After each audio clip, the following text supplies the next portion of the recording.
इस वीडियो में मैं बात करने वाली हूँ यूटेट पेपर 2024 का जो रिसेंटली हुआ है पेपर सेकंड के बारे में इस वीडियो में बात करूंगी। फर्स्ट पेपर की वीडियो मैंने अपलोड कर दी है, अगर अभी तक आपने नहीं देखी तो आप जाकर चेकआउट कर सकते हो। तो इस वीडियो में मैं कंप्लीट शो करूंगी आपको कि यूटेट पेपर सेकंड आपका कैसा आता है। एक एक क्वेश्चन भी बताऊंगी कि जितने टॉपिक मैंने आपको बताए हैं उसी में से क्वेश्चंस जो है वो रिपीट होते हैं और एक टॉपिक से काफी सारे क्वेश्चंस रिपीट भी होते हैं, ये भी बताऊंगी। तो देख लेते हैं वन बाय वन। सबसे पहले बात करते हैं सीडीपी की। देखिए सबसे पहला क्वेश्चन ही आपका आ गया है ग्रोथ एंड डेवलपमेंट से, जो कि आपके दिशा का सिद्धांत, जो आपके सिद्धांत होते हैं इंपॉर्टेंट बताए हुए हैं। दिशा के सिद्धांत से आपके इसी पेपर में 3 क्वेश्चन आए हुए हैं। पहला आया हुआ है, एक बालक का अपनी उंगलियों व अंगूठे का प्रयोग करते हुए पेंसिल पकड़ना विकास के किस सिद्धांत को इंगित करता है। तो ये सिद्धांत से क्वेश्चन आया हुआ है, तो आप देख सकते हैं कितने ज़्यादा इंपॉर्टेंट है। सेकंड है आपका वंशानुक्रम एवं एनवायरनमेंट से क्वेश्चन आया हुआ है। थर्ड है आपका तत्परता के नियम का संबंध किससे है। डायरेक्ट क्वेश्चन उठकर आया हुआ है, किससे है, थ्रोनडाइक से है। थ्रोनडाइक ने 2 नियम दिए हैं। फर्स्ट है आपका मुख्य नियम, सेकेंड इज गोर नियम। मुख्य नियम में उन्होंने 3 नियम दिए हैं, तत्परता का नियम, प्रभाव का नियम एंड अभ्यास का नियम। तो उसी से ये क्वेश्चन उठकर आया हुआ है।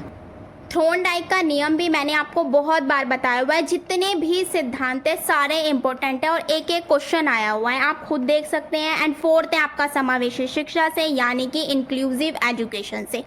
इसके अलावा मैं बात करूं फिफ्थ क्वेश्चन की, शिक्षण के किस चरण में शिक्षक द्वारा पाठ योजना की तैयारी की जाती है। तो ये है आपका पैडागोजी का। यदि कक्षा में एक मानसिक मंद बालक पाया जाए तो ऐसे में अध्यापक को क्या करना चाहिए, ये भी आपका पैडागोजी क्वेश्चन है। पैडागोजी के लिए भी मैंने आपको ट्रिक बता दी है। आप मेरी कंप्लीट सीटेट पैडागोजी की वीडियो जाकर देख सकते हैं, उसके अंदर मैंने कंप्लीट पैडागोजी को कवर किया है। वो ऑल सब्जेक्ट के लिए इंपॉर्टेंट है क्योंकि उसके अंदर मैंने कीवर्ड्स रखे हैं जिनसे डायरेक्ट आप आंसर पर जा सकते हो।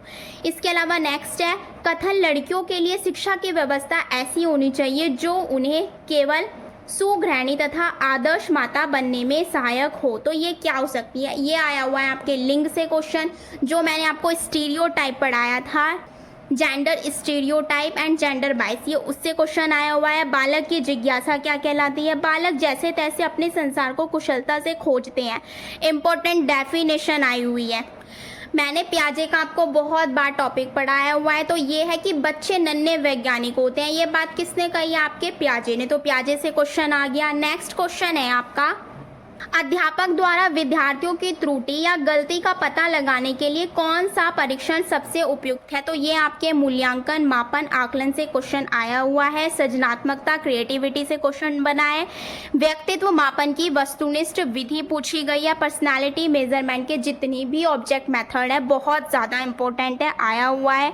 अध्यापक की किस गुणवत्ता के फलस्वरूप अधिगम में वृद्धि होगी। नेक्स्ट है मैस्लो का सिद्धांत। देखिए वो पूछ लिया जो मैंने आपको इस टाइप से ट्रायंगल बताया हुआ था कि कौन कौन सा होता है, वो किस टाइप से पूछ लिया, उल्टे सीधे करके देख दिए और आपको सीरियल वाइज में लगाना है। क्लियर हो गया। नेक्स्ट है पियाजे के अनुसार। देखिए सेकंड क्वेश्चन आया है पियाजे से, सेकंड क्वेश्चन पियाजे से। अब आप देख सकते हैं 2 क्वेश्चन तो पियाजे से ही बन गए और 3 क्वेश्चन आपके ग्रोथ एंड डेवलपमेंट से बन गए। तो ऐसे इंपॉर्टेंट टॉपिक करिए जिससे ज़्यादा से ज़्यादा क्वेश्चन बनने की संभावना है। नेक्स्ट आया हुआ है आपके बुद्धि लब्धि से। बुद्धि लब्धि का सूत्र मैंने बहुत बार बताया हुआ है, IQ = MA/CA × 100। तो इसे भी आप लगा सकते हैं और इससे क्वेश्चन 101% बनेगा। तो इसे प्रैक्टिस कर लीजिएगा, मैं करके दिखा देती हूँ। वास्तविक आयु दी हुई है और मानसिक आयु। मानसिक आयु क्या होती है, MA/CA × 100। MA हो जाएगा आपका 10 एंड वास्तविक आयु आपकी 8 दी हुई है, × 100 करेंगे 10/8 × 100। इसे सॉल्व करके आपका जो भी आएगा वो आपका राइट आंसर हो जाएगा। काट के दिखा देती हूँ। 2 पंजे 10, 2 चौक 8, इसे 4 से काटेंगे तो क्या हो जाएगा, 4 दूनी 8, 4 पंजे 20, 25 पंजे कितना हो जाएगा, 125। तो 125 इसका राइट आंसर है। क्लियर हो गया। मानसिक आयु आएगा MA हो जाएगा, वास्तविक यानी रियल आयु आ जाएगा उसकी, तो वो हो जाएगा आपका CA। क्लियर हो गया? तो फॉर्मूला लगाएंगे, डायरेक्ट आंसर निकल जाएगा। नेक्स्ट है सुझाव ग्रहणशीलता किस अवस्था में सर्वाधिक पाई जाती है? तो ये आपका अवस्थाओं से आया हुआ है, किशोरावस्था, पूर्व बाल्यावस्था, शैशवावस्था से क्वेश्चन बना है अवस्था से। बालक की रुचि ज्ञात करने की विधि कौन सी है? बालकों की क्रियाओं के निरीक्षण द्वारा, बालकों द्वारा पूछे गए प्रश्नों के आधार पर, मानकीकृत रुचि परीक्षणों द्वारा। तो ये तीनों ही ऑप्शन ठीक हो जाते हैं, तो राइट आंसर डी हो जाएगा। नेक्स्ट क्वेश्चन है आपसे इंक्लूसिव एजुकेशन का पूछ लिया है, इंपॉर्टेंट है। उदाहरणों एवं तथ्यों के माध्यम से निष्कर्ष पहुंचना किस शिक्षण विधि के? शिक्षण विधियां भी मैंने आपको सारी बता दी है। निगमन, नियम से उदाहरण, विश्लेषण, तोड़कर पढ़ाना, आगमन, उदाहरण से नियम, व्याख्यान एक प्राचीन विधि है। चारों के बारे में मैंने आपको एक्सप्लेन कर दिया, बहुत इंपॉर्टेंट है, चारों पढ़ाई हुई है। पैडागोजी वाली वीडियो देख लेना एंड CTET की मैंने कंप्लीट मैराथन भी करा दी है, वो जाकर देख लेना। इसके अलावा विशिष्ट बालकों की श्रेणी में आते हैं, तो कौन कौन से आते हैं? प्रतिभाशाली भी आते हैं, संवेगात्मक भी आते हैं और मानसिक मंदित भी आते हैं। तो तीनों चारों आपको देखने हैं। विशिष्ट बालक में भी बहुत सारी श्रेणियां दी गई हैं। 7 से 12 वर्ष आयु की अवस्था, देखिए अवस्था से दूसरा क्वेश्चन रिपीट हो चुका है। CCE से क्वेश्चन आया हुआ है, मैंने आपको CCE पढ़ाया था और उसमें मैंने केवल आपको एक चीज बताई थी, क्या आता है? शैक्षिक एवं सह शैक्षिक दोनों होते हैं, यानी कि एजुकेशनल एंड को एजुकेशनल दोनों की बात जो करता है वो होता है हमारा CCE। और ये भी मूल्यांकन से है, मूल्यांकन से भी 2 क्वेश्चन रिपीट हो चुके हैं। तो इस तरीके से ना आपको इंपॉर्टेंट टॉपिक पता चल जाता है अगर आप डायरेक्ट PYQ की प्रैक्टिस कर लेते हो।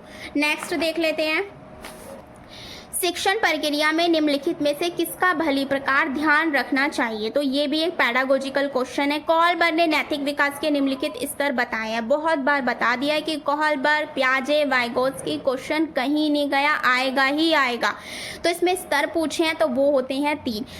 लेवल और चरण में कंफ्यूज नहीं होना है, तो अच्छे से समझिएगा कि लेवल जो है वो 3 है। अगर मैं चरण की बात करूँ तो वो आपके 6 हैं, क्योंकि 3 में से जो 3 होते हैं उसमें 1 में से 2 निकले हुए हैं। क्लियर है? नेक्स्ट पूछा हुआ है आपका पैडागोजी का क्वेश्चन, एक अध्यापक का अपने विद्यार्थियों को सिखाने का सर्वोत्तम तरीका क्या हो सकता है? एक अच्छा व्याख्यान करके, व्याख्यान एक नेगेटिव टैग वर्ड है, लेक्चर नहीं देना है हमें बच्चे को, मॉडल दिखाकर हो सकता है, शिक्षण में ओवरहेड प्रोजेक्ट का प्रयोग कर कर बिल्कुल हो सकता है, शैक्षिक भ्रमण के द्वारा। शैक्षिक भ्रमण इसमें अच्छा ऑप्शन माना जाएगा क्योंकि एक पॉजिटिव टैग वर्ड भी है, क्योंकि जब बच्चा खुद से चीज़ों को ऑब्जर्व करता है वो बहुत अच्छे से सीखता है। तो इसका राइट आंसर हो जाएगा आपका डी। नेक्स्ट है आपका, देखिए डिसलेक्सिया से क्वेश्चन आ गया, क्या कहना था, लर्निंग डिसेबिलिटी से क्वेश्चन आ गया, बहुत इंपॉर्टेंट है। चारों दे दिए, जब तक चारों के बारे में नहीं पता होगा आप इसे मिलान नहीं कर पाएंगे, बहुत इंपॉर्टेंट है, कर जाइएगा। ठीक है, नेक्स्ट क्वेश्चन देख लेते हैं।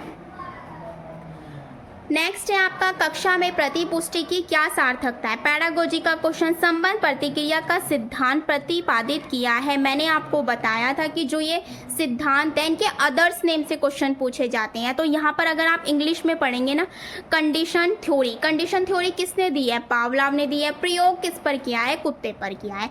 नेक्स्ट इज लास्ट क्वेश्चन आपका सिद्धांत से ही आया हुआ है, क्रियात्मक विकास का मस्तकाधोमुखी क्रम क्या है? सफेलोकोडल पूछ लिया, सफेलोकोडल में क्या आता है? सिर से पैर की ओर, बीच का आपको देखना ही नहीं है, बस देखना है सिर से पैर की ओर देखना है। तो फर्स्ट वाला ऑप्शन सही हो जाएगा, first option will be the right answer.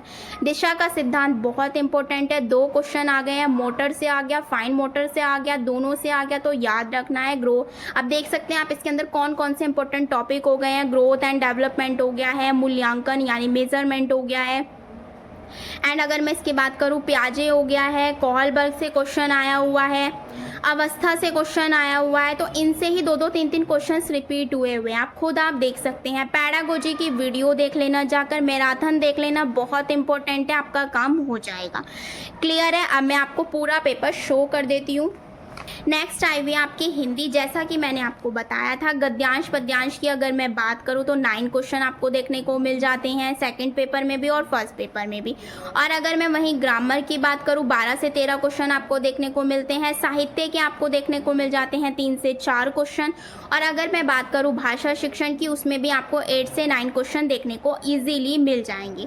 Clear हो गया? देखिए पहले क्वेश्चन जो आए हुए हैं आपके, पहले पहला वाला तो जो आया हुआ है आपका रचना से आया हुआ है। प्रिय प्रवास महाकाव्य में कुल कितने सर्ग हैं। नेक्स्ट आया हुआ है पावक शब्द में कौन सी संधि है। मैंने ट्रिक बता दी है, कल वीडियो डाली है मैंने मैराथन ग्रामर की, जाकर देख लेना, एकदम पता चल जाएगा कौन सी संधि है।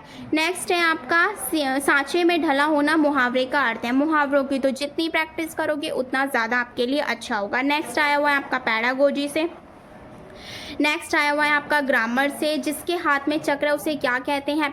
ग्रामर का आया हुआ है व्यस्त व्यंजन अंतस्थ व्यंजन है। डायरेक्ट पूछा हुआ है, देखिए मैंने आपको बताया हुआ है। ग्रामर की वीडियो भी मैंने रिसेंटली डाली है, प्लीज़ जाकर चेकआउट कीजिएगा, देखिएगा, आप इजीली पता कर लेंगे। क्लियर है। नेक्स्ट आपका ग्रामर का आया हुआ है कौन सा समास पूछा है। अक्षर विन्यास की अशुद्धि का कारण ग्रामर का हो गया। अपादान कारक पूछ लिया, मैंने आपको वीडियो में भी बताया अपादान कारक बहुत पूछा जाता है। इसमें कहा हुआ है किस वाक्य में अपादान कारक का प्रयोग नहीं हुआ है, तो जो चीज़ अलग होती है उसमें अपादान कारक होता है। अब देखिए आपको पहचानना है, वो दिया हुआ है आपका गद्यांश दिया हुआ है, गद्यांश पद्यांश की ट्रिक बता दी है किस तरीके से आपको सॉल्व करना है। कितने क्वेश्चन बने हुए हैं 1 2 3 4 5 क्वेश्चन आए हुए हैं पैडागो उससे गद्यांश से। फिर उसके बाद आपको मिलेगा ये क्या कहते हैं इसे पैडागोजी। नेक्स्ट है आपका पैडागोजी का ही आया हुआ है। फिर आपका आया हुआ है पर्याय ग्रामर का क्वेश्चन आया हुआ है। संधि विच्छेद ग्रामर आया हुआ है। रचयिता आगे 2 क्वेश्चन आपको रचयिता के मिल गए। नेक्स्ट है प्रारंभिक शिक्षा, ये आपका पैडागोजी का है। इसके अलावा ये बात करूँ ये आपका ग्रामर का है एंड ये भी आपका ग्रामर का है। इसके बाद फिर पद्यांश, आपको देखिए कितना बड़ा पद्यांश देखने को मिला। अब इतना बड़ा पद्यांश थोड़ी आप पढ़ेंगे, क्या करेंगे ट्रिक फॉलो करेंगे।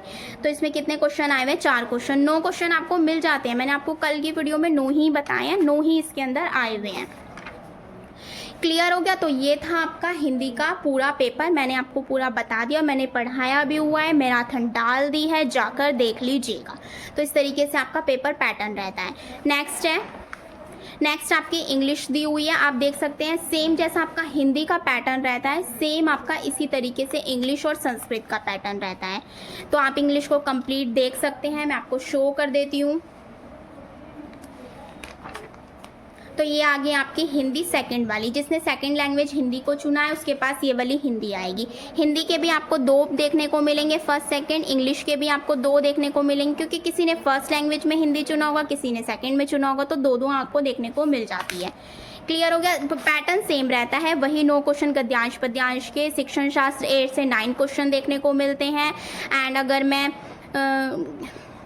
ग्रामर की बात करूँ तो 12 से 13 सेम पैटर्न वही है, बस चेंज हो जाती है क्योंकि वो चूज़ करने के ऊपर डिपेंड करता है कि आपने लैंग्वेज कौन सी चुनी है।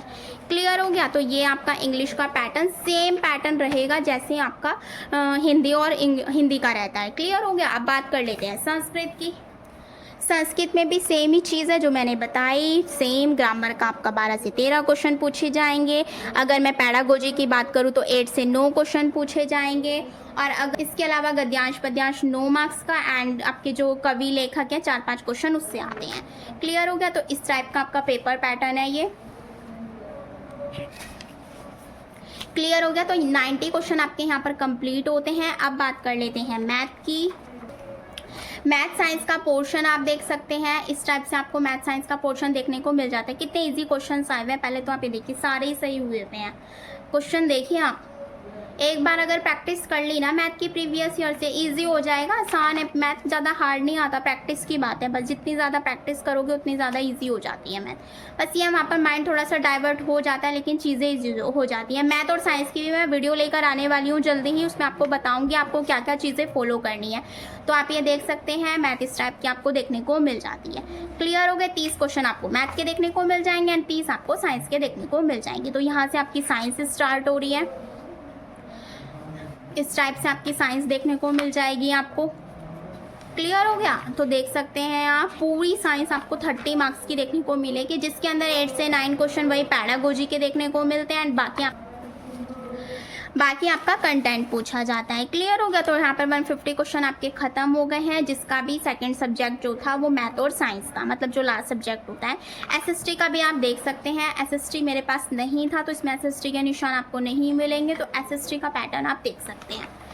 क्लियर हो गया। इस टाइप से देखिए आप एसएसटी का जो भी पैटर्न है आप अपने अकॉर्डिंग देख लीजिएगा, क्वेश्चन सॉल्व करिएगा। PYQ प्रैक्टिस करेंगे ना तो इसके भी क्वेश्चन आपको मिल जाएंगे। बट मैंने तो आपको यही बताया था कि 3 सब्जेक्ट पर आप फॉलो करेंगे तो ज़्यादा अच्छा होगा आपके लिए, क्योंकि 3 सब्जेक्ट जो है अगर अच्छी पकड़ बना ली तो यूटेट फर्स्ट अटैम्प्ट में आपका क्वालिफाई हो जाएगा। तो ये चीज़ आपको याद रखनी है, जो भी चीज़ मैं आपको बता रही हूँ। हिंदी और CDP की मैराथन मैंने कंप्लीट कवर करवा दी है, जाकर देख लीजिएगा। इसके अलावा देखिए संस्कृत एंड मैथ और साइंस की भी मैं जल्दी वीडियो लेकर आने वाली हूँ। आप ये पेपर पैटर्न देख सकते हैं, जो भी चीज़ इसके अंदर बताई गई है वो चीज़ मैंने आपको सारे डिस्कस कर दी। क्लियर है। आई होप वीडियो आपके लिए हेल्पफुल रही हो, तो प्लीज़ वीडियो को ज़्यादा से ज़्यादा अपने फ्रेंड्स के साथ शेयर कीजिए, लाइक कीजिए, कमेंट कीजिए। Thank you.